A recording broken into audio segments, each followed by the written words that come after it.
When I opened my bakery, my daughter called me the failure of the family. At church, my son-in-law said I was dreaming too high and making horrible desserts. But when I was hired for the wedding of a billionaire, and a man later fell in love with me, everything changed. I was 66 years old when I decided it was time to do something for myself. After 4 decades as a homemaker, caring for my husband until his last breath 3 years earlier, raising my daughter, Regina, and always living for others, I finally found the courage to open my own bakery. The idea was born during one of those long, silent nights after Harold's funeral. I was in the kitchen making shortbread, like I had every Sunday since I got married, when I realized no one else would be there to eat them. Regina had her busy life with her husband, Marcello, and their children.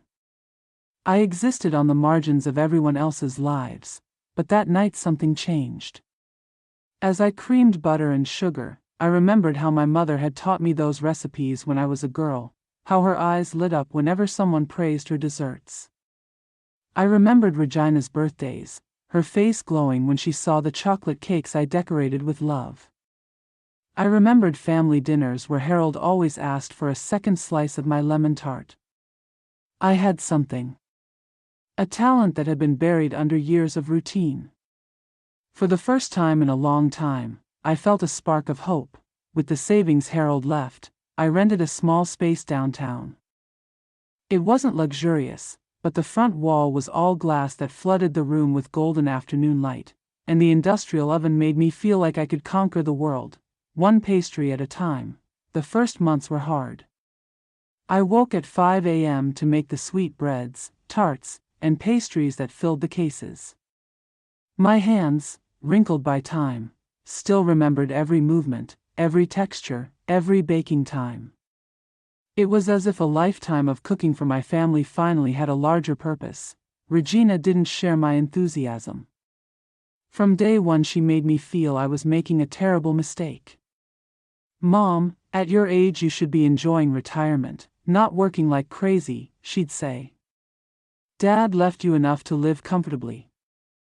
I don't understand why you want to do this." Marcello was worse. He had that smile that never reached his eyes and a way of speaking that made you feel small without a single overtly cruel word. He worked for a major company and always reminded me, subtly, that he knew business and I didn't. "Mother-in-law," he would say with that polished smile, "the bakery market is saturated. It takes marketing, accounting, social media. It's complicated." But I kept going. Every morning when I switched on the oven and the aroma of fresh bread filled the place, I felt exactly where I was meant to be. The Sunday that changed everything was a perfect spring day. The church was packed for the monthly potluck. And I brought a tray of my chocolate nut brownies. I'd worked late the night before, making sure each square had the perfect texture, the exact balance of sweet and bitter. I was setting them on the buffet table when I heard Regina's voice behind me. At first I thought she was talking about someone else, because I couldn't believe my own daughter would say those words. "It's so embarrassing," Regina said to a group of women we'd known our whole lives. "My mother has become the failure of the family." I froze, spatula hovering in midair. "At 66 she's decided she's a pastry chef," she continued, not realizing I could hear. "She's spending the savings Dad left her on that ridiculous bakery. She says she's finding herself." "Please." The women murmured something I couldn't catch, but I saw the pity in their eyes when they realized I was there. Then Marcello joined them, and his voice cut the room like a razor. "Regina's right," he said, loud enough for half the church to hear. "Poor Yolanda is dreaming too high. The cakes she makes are terrible, but no one has the heart to tell her. Some people just don't know when to give up." The conversations around me died. Familiar faces turned with a mixture of curiosity and pity that pierced my soul. Regina turned and saw me standing there with the trembling tray. Panic flickered in her eyes, quickly replaced by that condescending look I knew too well. "Mom," she said, as if I were a child caught eavesdropping. I didn't know you were there. I couldn't speak. I set the tray down with shaking hands and walked out. I felt their eyes on my back, heard the whispers, the awkward laughter, and something else. Donna Carmen, 80 years old and always kind, saying to her daughter, "How cruel.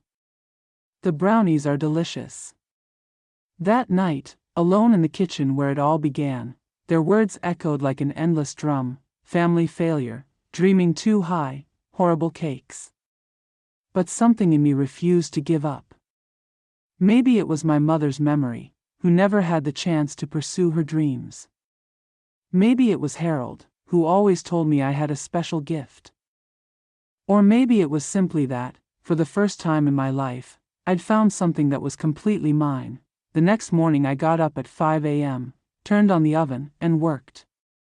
Even if my own family didn't believe in me, I still believed in myself. The days after the church humiliation were the loneliest of my life. Every morning I woke with the weight of Regina's words on my chest, but somehow my feet carried me to the bakery. Pain can coexist with determination. As I kneaded dough for the croissants, tears slipped down my cheeks, but my hands kept moving, as if they knew something my wounded heart didn't yet understand. The shop was empty most of the time.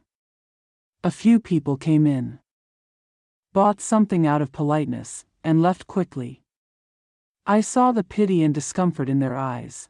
One Thursday afternoon, after I'd wiped the display for the 5th time, I saw Regina on the sidewalk with her book club friends. She stopped in front of my window. I couldn't hear the words through the glass, but I knew, by the gestures toward my storefront and the expressions, that I was the topic. Patricia Moreno, whom I'd known since elementary school drop-off lines, met my eyes for a second. I thought she'd come in. Instead, she shook her head and kept walking. That night, as I locked up, I heard footsteps. "Marcelo, mother-in-law," he said in that soft, practiced tone. "We need to talk." I stopped but didn't turn. I didn't have the strength for another wound. "Regina is very worried," he continued. "We've spoken with friends, and they agree this isn't working. Look around, no customers. You're losing the money Harold worked his whole life to leave you." His words were little needles, because he was right about the customers and the money. But something inside me refused to yield. "It's not your money," I managed. "Of course," he said smoothly. "We only care about your dignity." My dignity, as if he hadn't trampled it in front of a church. "Regina thinks it would be best to sell the place now, before the losses get worse. We'll help you find something more appropriate for your age, maybe bridge lessons or volunteering." I turned then, and something in my face made him step back. "My age," I repeated. "What's wrong with my age, Marcelo?" "Nothing, only that one has to be realistic. This confectionery business is for younger people. It's very demanding. Like the work I did for 40 years, keeping a home, raising a daughter, caring for a sick husband. That kind of demanding." He faltered, then recovered the condescending smile.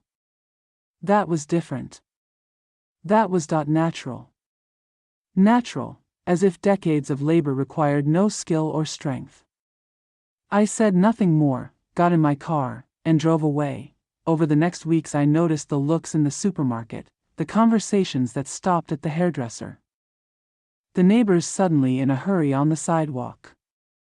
Regina had been busy. Not an open campaign, she didn't need one. A word here, a pointed sigh there, and soon the town knew that Yolanda Garcia was having a late-life crisis and that her family was very worried. Sales fell further. Some days, not a single pastry sold.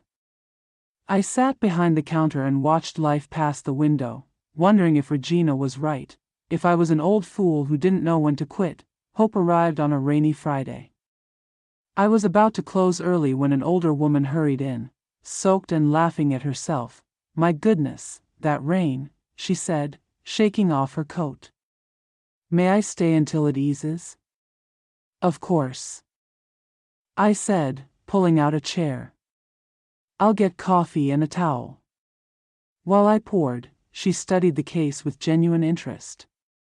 She had to be at least 80, but her eyes were lively. Do you make all these? Yes. Every one. May I try one of those eclairs? They look divine. I served her with special care, bracing for the polite smile and the half-eaten pastry. Instead, she closed her eyes at the first bite. This is exquisite, she murmured. Where did you learn pastry cream like this? My mother taught me when I was a girl. She cooked in a big house before she married. I can tell. This has the touch of someone who knows classic technique. We talked almost an hour, until the rain let up. Her name was Esperanza Vasquez. She'd owned a restaurant for 30 years before retiring. As she stood to leave, she said, "My granddaughter is getting married next month. It's a small wedding, just family, but I need someone to make dessert. Would you be interested?" My heart raced. Truly? Truly, she said, a mischievous smile playing. But you'll have to make something special. My granddaughter is very particular. She loves chocolate. That night, for the first time in weeks, I slept with a smile. The next day I experimented with chocolate, Belgian mousse with raspberries, a tart with dulce de leche, and, finally, my masterpiece, a 3-tier cake with chocolate sponge. White chocolate cream infused with Madagascar vanilla, and a miraglace ganache that caught the light like a lake. On Tuesday morning, while I piped decorations, the phone rang. Dulce Amanecer Confectionery. Good morning, a professional voice said. This is Carolina Mendez from Select Events. May I speak to the owner? This is she. Yolanda Garcia. Perfect, Dona Yolanda. Your work has been highly recommended. I have an event this weekend, intimate, about 50 guests. The client is demanding, and I need high-quality desserts. Are you available? Another order, an important one. What desserts do you need? A variety, petit fours, individual tarts, fruit options. Budget isn't the issue, quality is. May we meet to discuss details?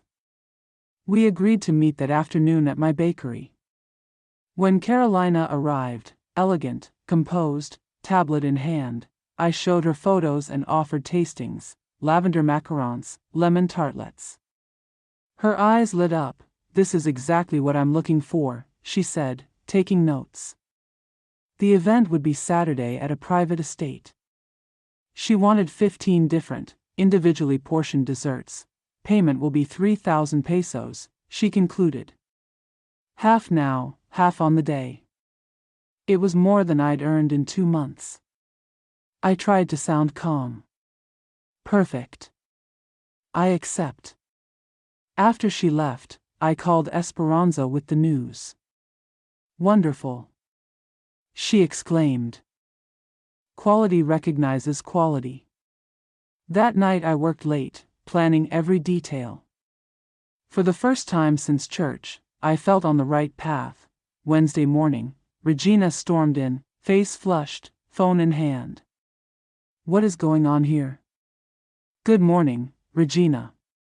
What do you mean? She thrust her phone at me. Carolina's Facebook page showed a photo of my tartlets. Found the perfect bakery for our most exclusive events. I don't see the problem, I said. The problem, Mom, is you're embarrassing the whole family. Patricia saw an elegant woman leaving here, and now you're advertising on social media as if you were some professional chef. I didn't post it. She did. Don't you realize how ridiculous this is? A 66-year-old playing businesswoman. People are laughing at you, and at us. Her words stung, but this time I didn't let them burrow in. If people are laughing, that's their problem. I have work to do. Work? She laughed bitterly. This isn't work, it's fantasy. And when it falls apart, who will pick up the pieces? I kept silent. She left, but not before making a hushed call in her car, watching me through the glass. On Thursday, while I prepared Esperanza's cake, the phone rang again. Dulce Amanecer Confectionery. This is Carolina. I'm so sorry to call last minute, but an issue has come up for Saturday. My stomach dropped.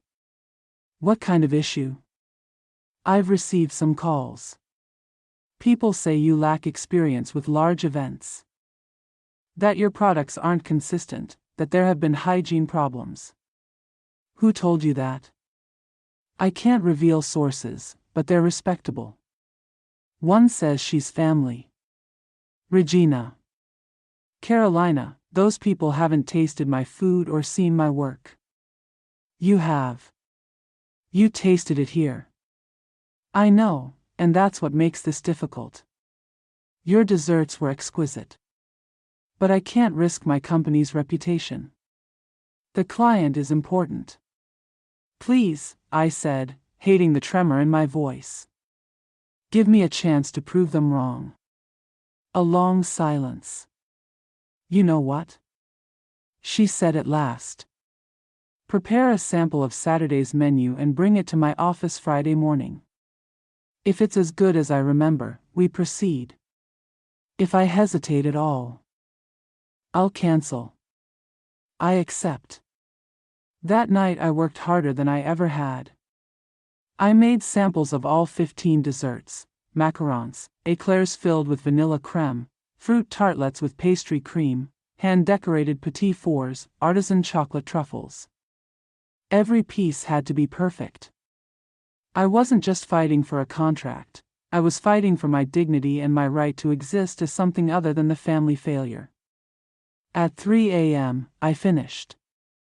The box looked like treasure. Friday morning I dressed in my best, packed the box with care, and drove to select events, my heart pounding.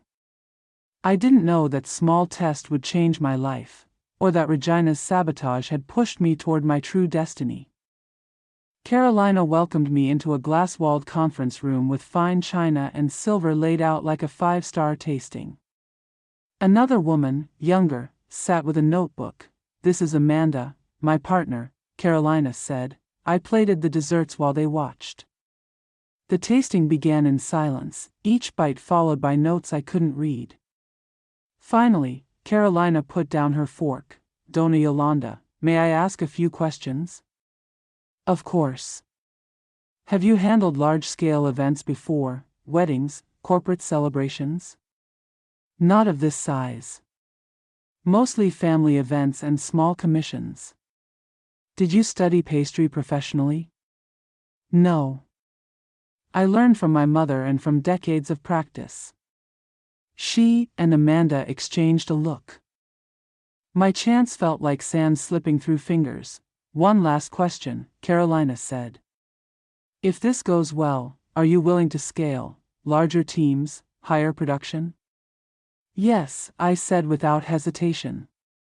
I'm willing to learn whatever is necessary. Carolina leaned back and smiled for the first time. I don't know who gave me those negative comments, but they were completely wrong. These desserts are not only excellent, they're on par with the best pastry shops in the capital. Saturday's event goes ahead. And there's something else. Amanda glanced at her notes. Saturday's event isn't exactly what we first described, Carolina said. It's a test. Our most important client is planning a golden anniversary celebration, the social event of the year. 500 guests. They want a local supplier who can handle quality and pressure. My pulse roared. Who's the client? Don Eduardo Castellanos, Carolina said. His wife, Magdalena, is celebrating 50 years of marriage next month at their private hacienda, live orchestra, fireworks, the works. Saturday's small event will be attended by close friends of theirs. Impress those 50, and the big contract is yours. And the fee? For desserts alone, plus bonuses if everything is perfect, 50,000 pesos. I floated out of that office. 2 days to prepare desserts for 50 people, alone, with a tiny kitchen. No equipment. No staff. But I had something more important, a real opportunity to prove Regina wrong. That afternoon I drew up ingredient lists and schedules. The phone rang. "Yolanda, dear, how's everything?" Esperanza asked. I told her about Saturday, failing to hide my excitement. "How wonderful," she said. "Do you need help?" "I have friends who know their way around a kitchen." "I don't want to impose." "Nonsense. This matters. I'll be there tomorrow morning, with reinforcements." Friday morning, Esperanza arrived with 3 friends, Dolores, Carmen, and Luz, veterans of feeding large families, each with that quiet efficiency only experience gives. "Put me to work," Dolores said, rolling up her sleeves. "I haven't made eclairs in years." We moved like a synchronized team. Esperanza handled doughs. Carmen made creams and fillings. Luz decorated with breathtaking precision. Dolores worked the choux pastry like a maestro. While we worked, Regina walked in and stopped short, taking in the 4 women moving with practiced skill.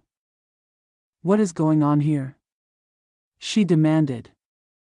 "It's 10 in the morning and this looks like a factory." "We're working," I said, not looking up from the ganache. "Working on what, Mom?" Esperanza straightened, wiping her hands on her apron, authority radiating from her. "Regina, right? I've heard a lot about you.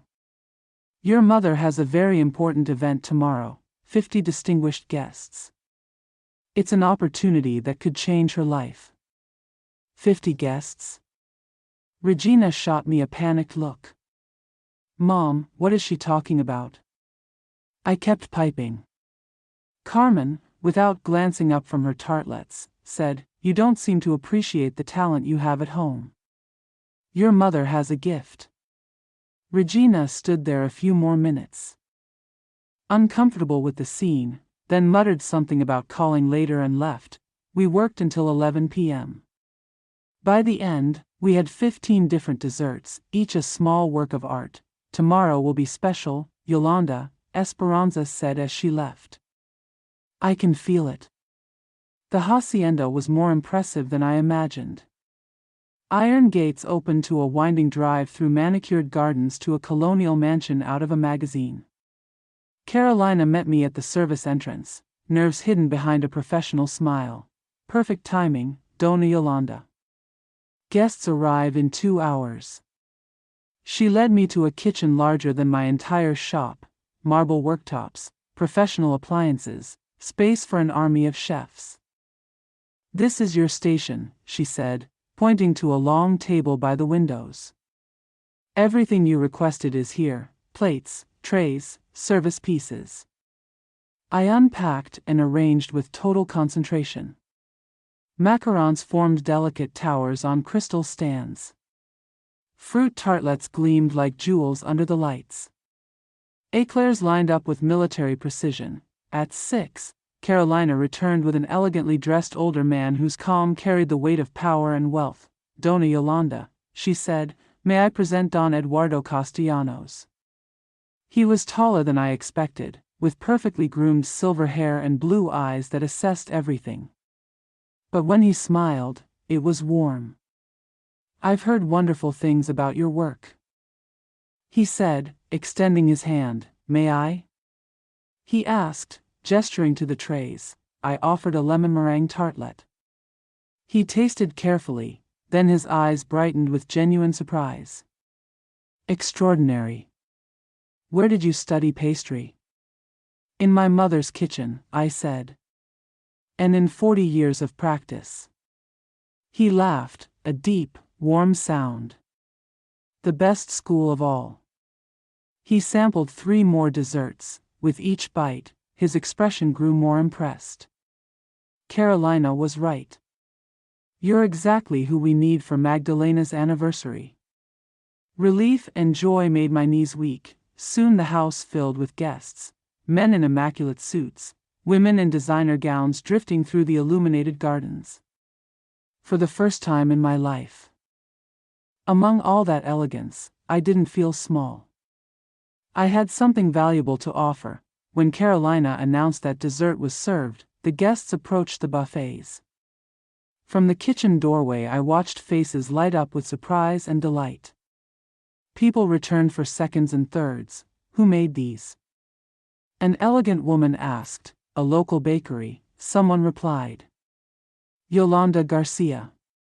Garcia? Another voice said. I don't recognize that among the important families.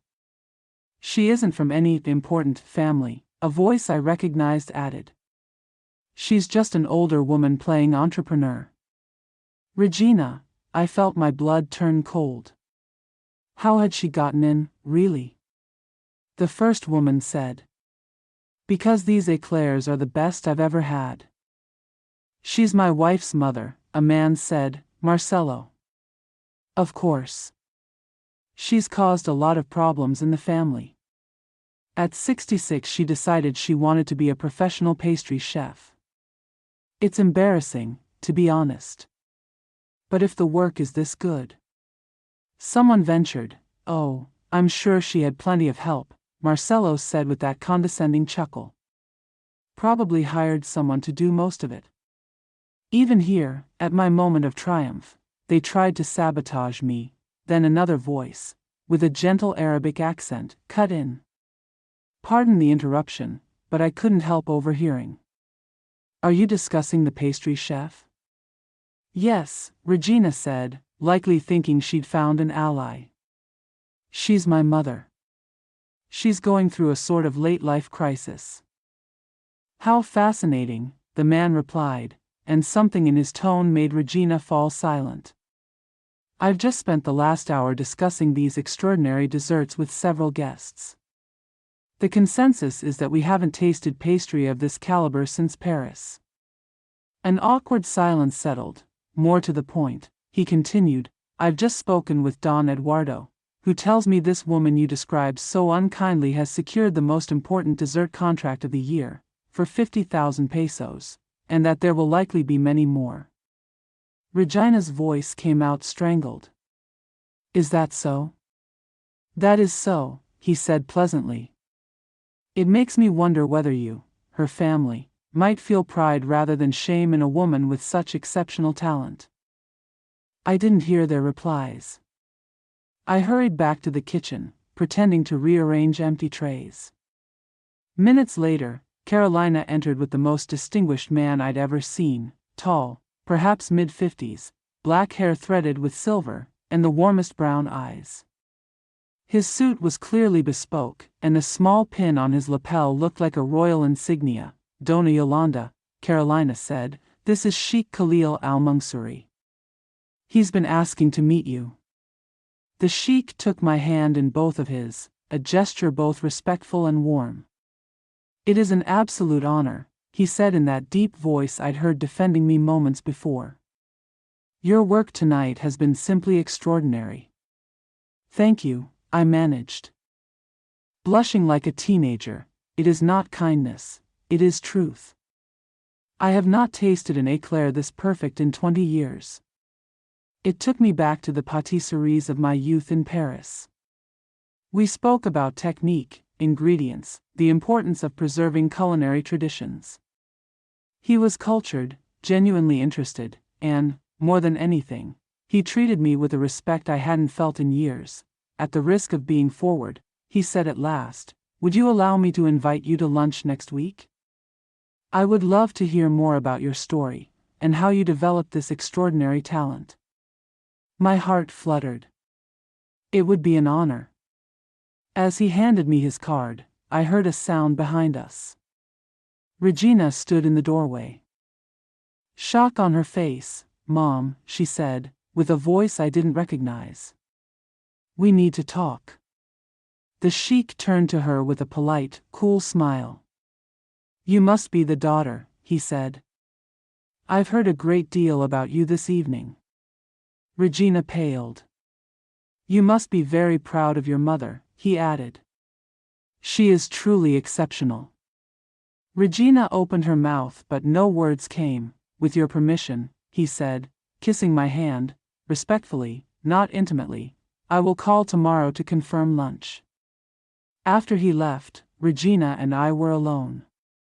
For the first time in years, she had nothing to say. Mom, she murmured at last.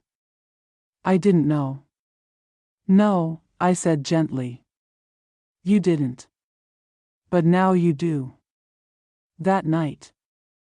Driving home with empty trays and a 50,000 peso contract in my bag, I realized my life had changed, and the change had just begun. Lunch with Khalil became dinners, dinners became long calls became something I never expected to find at 66. True love. Khalil was a widower, as I was. His wife had died 5 years earlier after a long illness. He'd spent years feeling that life had ended with her, until, unlike me, his children coaxed him toward new purposes and passions. When I lost Mira, he told me one evening on his terrace overlooking a rose garden and fountains, I thought I would never feel joy again. My children said she would not want me to become a shadow of myself. I could not listen, until time taught me that honoring her did not mean ending my life. It meant living it fully, as she would have wanted. His words echoed the guilt I'd carried, wanting more than the role of the devoted widow. Meanwhile, the bakery exploded with work. The Castellanos contract was just the beginning. Weekends brought events, weekdays, a steady stream of clients who had heard about the baker who impressed high society. I hired 2 employees, Maria, 25 and fresh out of culinary school, and Esperanza, who decided retirement wasn't for her after all. We expanded the shop, bought new equipment, and developed a line for 3 gourmet stores in the capital. But the real change was personal. Regina tried several times to make amends after the hacienda night. Her attempts were clumsy, apologies that sounded more calculated than remorseful. Mom, I think I misread the situation, she said during one visit, watching the steady line of customers. I didn't realize how serious this was. How serious what was, Regina? My business, or my worth? She blinked. Your business. Your success. There it was. She didn't regret hurting me, she regretted being wrong. I boxed an order and said, I've been thinking about our relationship. We need new boundaries. What kind of boundaries? The kind that protect me from being hurt again. I'm willing to have a relationship with you, but only if you treat me with respect. Mom, I've always respected you. No, I said firmly. You haven't. You called me the failure of the family in front of the church. Your husband said my cakes were horrible. You both tried to sabotage my work with lies. Her face flushed. We were just worried. You were embarrassed. There's a difference. She was silent for a long time. What do you need from me? She asked at last. It was the first time in years she'd asked what I needed. I need you to understand I'm an adult who makes her own decisions. I need you to treat me as an equal, not a burden or a source of shame. And if you can't do that, leave me in peace. She left without another word, but a week later she returned with Marcelo. Their posture was different, Dona Yolanda, Marcelo said, using my name for the first time instead of mother-in-law. Regina and I want to apologize formally. We have no excuse. Mama, Regina added, tears in her eyes that, for once, looked real, I've been a terrible daughter. I judged you when I should have supported you. I underestimated you when I should have celebrated your courage. It wasn't perfect, but it was a start. 2 months later, Khalil proposed, not in a grand gesture, but in his kitchen as we worked on a new recipe. Yolanda, he said, these have been the happiest months I've had in 5 years. For me too, I said, looking up from the puff pastry. I'm 59. I thought the romantic part of life was over. You've shown me it is never too late to find new love. I love your strength, your talent, your capacity to reinvent yourself. I love how your face lights up when you talk about a recipe, how you treat your employees like family, how you've turned pain into purpose. He took my flour-dusted hands. Will you marry me, Yolanda Garcia? Yes, I said, without hesitation. The wedding was small and elegant in his garden. Only the people who truly mattered, Esperanza, Maria, Carmen, a few dear clients, Khalil's children who flew in from Dubai and welcomed me with warmth that made me cry for joy. Regina and Marcelo were there too. Regina wept through the ceremony, not with bitterness, but, I recognized, with genuine regret. Afterward she hugged me hard and whispered, "Mom, I'm so sorry it took me so long to see who you really are." It's never too late to start again, I told her. Khalil and I spent our honeymoon in Paris, visiting the legendary patisseries. He introduced me to master pastry chefs as my wife, the most talented baker in Mexico. I felt seen, valued, loved. When we returned, he helped expand the business. With his management experience and international connections, Dulce Amanecer became a known brand. We opened a second shop, then a third. We developed a small export line. But the most important change was inside me. I no longer chased Regina's approval. I was no longer the widow who'd lost her identity with her husband. I was Yolanda Garcia de Al-Mansouri, business owner, wife, and a woman who discovered at 67 that life can begin at any moment if you dare to take it in your hands. A year after the wedding, Regina visited our new home. It was a Sunday afternoon. I was experimenting with a new baklava recipe I'd learned from Khalil's family. "Mom," she said, watching me work the filo. "I have something to tell you." "What is it?" "I'm pregnant." I set down the pastry brush and looked at her. In her eyes I saw something I hadn't seen in years, real vulnerability. "I want this baby to know her real grandmother," she said softly. "Not the woman I imagined, but the woman you are. I want her to know that her grandmother never gave up, found love twice, and built an empire with her own hands." Tears filled my eyes. "I want this baby to grow up knowing it's never too late to be brave," she said. "I want her to learn that from you." I hugged her, and for the first time in years, I felt I had my daughter back. That night, as Khalil and I got ready for bed, he asked, "How do you feel about being a grandmother again?" "I feel like life has given me a second chance to do it right," I said. "It wasn't your responsibility to do it right the first time," he replied, kissing my forehead. "It was theirs to see you as you are."